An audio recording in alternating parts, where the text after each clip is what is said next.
Salam sama gaay dal leen ak jàmm sama chaîne YouTube bi ci vidéo bi nak dama leen bëggoon won nan ngeen di def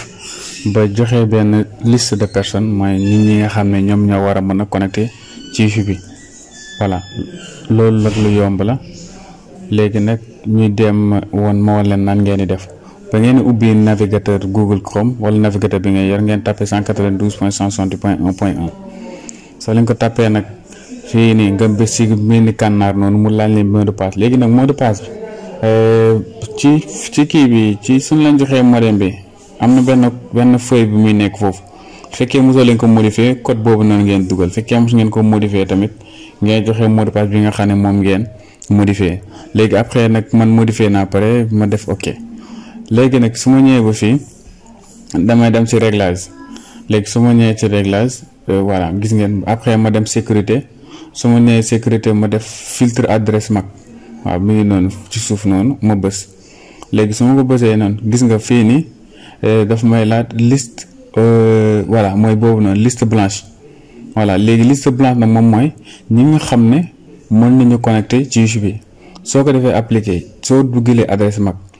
léegi soo képp koo xam ne rek bokk ci liste bi rek du dem léegi ñu bës si appliqué voilà léegi jamono ji activé nañ ko léegi dañuy xel di ajouter ci plus bi noonu foofu ngay bës léegi fii nga bës adresse MAC adresse MAC nag yaakaar naa mën ngeen xam ngeen ni ngeen koy génnee voilà après da ngeen soo leen yoree téléphone da ngeen def par exemple xaaral mool leen ko benn yoon da ngeen di wàcc bu suuf à propos léegi soo leen demee à propos état ngeen dem ci état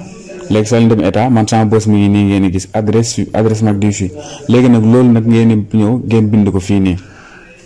voilà léegi nag nit ki su boobaaye ki ngeen di bës adresse magam bi fii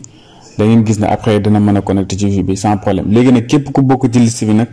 désolé mais doo mën a connecté voilà léegi nag nii mën ngeen koo def pour par exemple ajouter ñi nga xam ne moom lañ bëgg ci moom ngeen bëgg ñu connecté ci même bii nii soo ko defee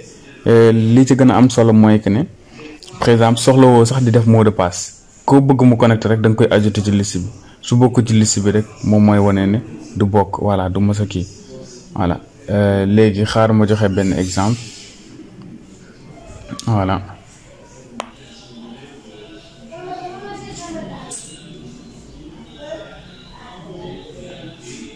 exemple la rek man bokkul ak sama bos bi